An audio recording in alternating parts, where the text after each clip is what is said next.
action against the enemy. And to be clear, you don't support the warfighters, CLB 24. You are the warfighters. To be clear, when you go into action against the enemy, your job is not to show mercy on the souls of those who choose to fight you. Your job is to fucking slam and stack them like cordwood wherever they are.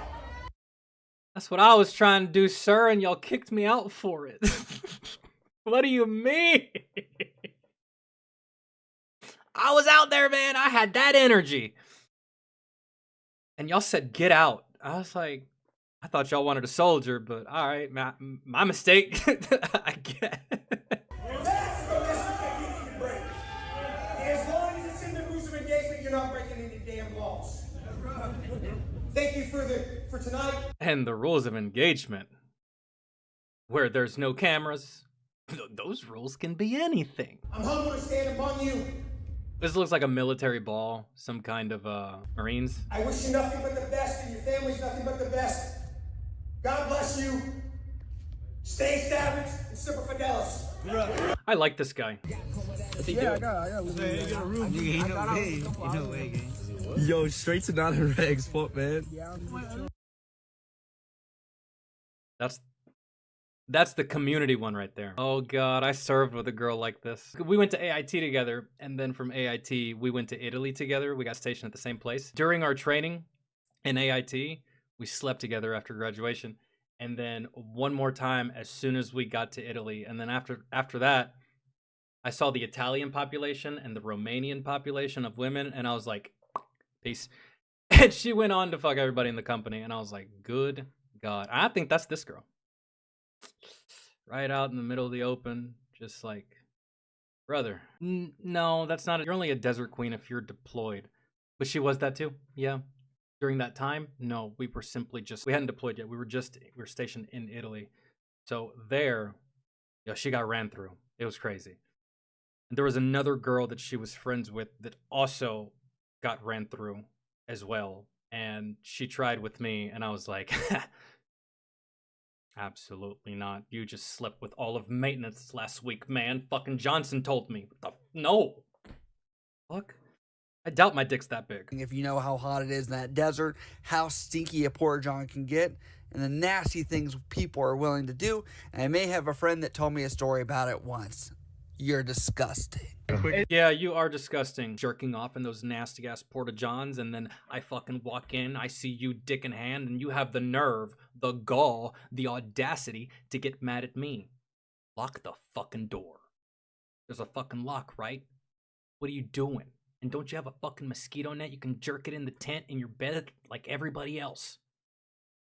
Fucking savage. So the other day I told y'all a story about being in the Army, and you seemed to like it. So I figured while I make my snack for the evening, a little cowboy Inappropriate Army story? I'm so ready. caviar, I'd tell you another story. Is this story appropriate?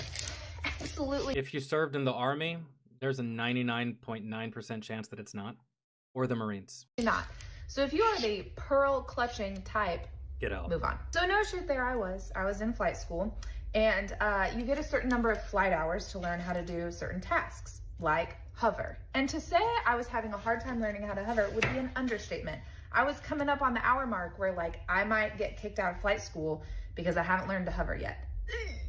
Now, my flight instructor, Mr. Kessel, was sweet. Sweet angel man, loved him to death. And there was one flight instructor who, he was this gnarly old, like, grizzled, former Vietnam guy.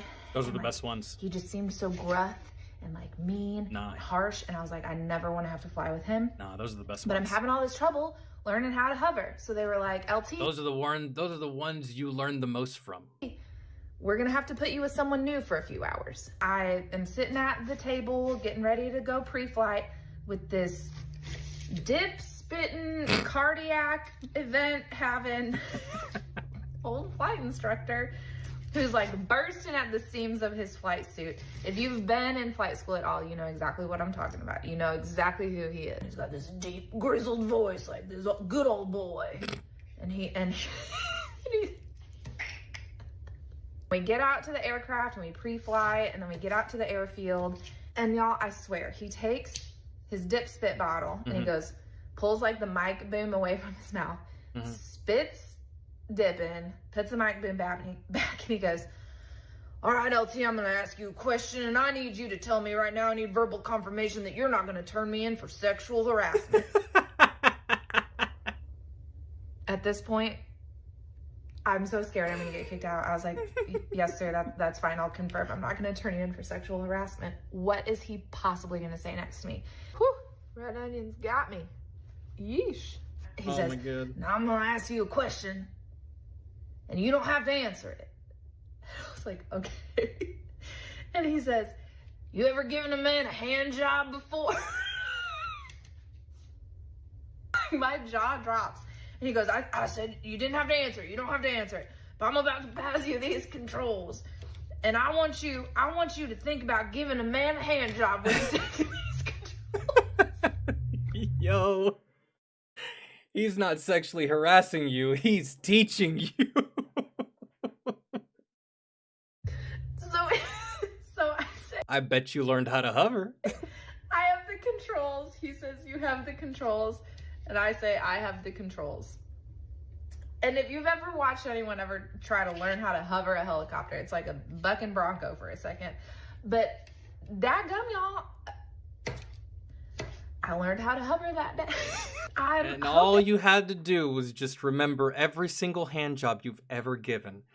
That's good teaching, right there. You can't get that anywhere else. And that he had some other questions up his sleeve in case that one did not work.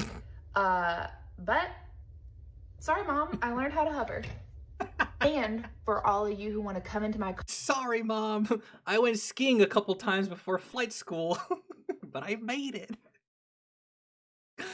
All jokes aside, that was good. Comment section talking about how that's why women can't be in the military because they can't learn how to hover and blah, blah, blah, blah, blah, and they can't do... Bullshit, if you give a gnarly hand job, that'll make you the greatest pilot of all fucking time. At least that's what I just heard. And given that I've been doing it to myself my whole fucking life, I feel like I could also be a pilot. As good as the boys, I will have you We can all be pilots, man. All of us. We're all trained. know that I graduated my flight school class as the #1 pilot. I was the distinguished honor graduate of my flight school class. You killed it. I just had to get over that little learning curve, and then I worked my tail off. So, suck it. No one talks about this part of being in the Navy. You'll get assigned to a ship, and you'll get a duty section. Duty? I'm in duty section 5. I'll never forget it. We're in the shipyard, and they put me in a box in the middle of winter, no heat, no nothing, and they put me on watch. What am I watching? I have no fucking idea. But I swear I was forgotten, because it was like 6 hours. Maybe I was watching like suspicious activity from the contractors and the shipyard workers, but they were already allowed on the boat, so I have no idea why I was there. There was no reason. It was like 2 o'clock in the morning for nothing. For nothing. Or when they put you on fire watch in the shipyard, you're standing there with a fire extinguisher next to this fully licensed. Yeah, that's annoying. It's fine when you're in basic training, fire guard. There's not gonna be no goddamn fire. But yeah, when it's done in this setting, it's just like, bro, come on. You really can't use me anywhere else. I gotta be here. Yeah, like, what am I watching? Yeah. Since welder. So if there was a fire, I guess, you could put it out with a fire extinguisher, maybe. So you're standing next to this guy doing absolutely fucking nothing because there's no fire. Yeah. Because he knows what he's doing. Yeah. He's working his ass off. He's sweating. He's probably hating his life. And I'm just there with a fire extinguisher like, you're doing a good job, bud. Keep it up. And the more I tell these stories, I just realize, what the fuck was I doing? Nothing. Just busy work. Hurry up and wait, or busy work. That's all it was. This is the naval culture that's there. It is to have as many duties, as many watches, as many whatever you can to suck the life out of any bit of fun that could happen. And no other branch I Throw in mandatory fun day and suicide rates skyrocket. know of, besides I'll give Coast Guard that credit, has duty as much as the Navy. As much time as they can hold over your head. Yeah, that is kind of crazy because, like, I did have to do duty several times, man. Battalion staff duty, brigade staff duty. Dude, brigade staff duty is so stressful. Dude, because, like, there's so many high-ranking people going in and out, all fucking day, all fucking night. And it's just like, You got to be on your P's and Q's. Yes, sir. No, sir. Yes, ma'am. No, ma'am. And customs courtesies. Whereas, like, if you're on, like, company staff duty, and you can fuck off, kick back, and watch movies. But so, yeah, I did all that, 24-hour shifts and shit like that. You get the next day off. But to the levels that he's talking about, I experienced that when I was deployed, but not as much as not to the severity of that while I was in garrison. Okay, now that I'm done crashing out, because I have been crashing out for the past 4 hours, I was so overwhelmed and irritated. Military medical is garbage. It has. It really is. I mean, it depends on what capacity you're trying to use medical. In my experience, if you don't go in there with your head hanging off your body, you're getting Motrin, one of those ibuprofen, I think, is what they give you. Then they give you a boot in the ass. They tell you to fuck off. That was my experience with medical. I mean, they did help me out. They did give me like seizure medication and stuff like that. But for just like day to day, week to week, month to month, year to year injuries that I would receive and go to them, they'd be like, you're fine. I'm like, oh, okay. Cause like it really hurts to walk. And like it took me almost 30 minutes to get from the parking lot to the door. And it's like, I don't know, 20 feet. So I think something a little more stronger than, nah, you're fine. Here's ibuprofen. You're good. All right.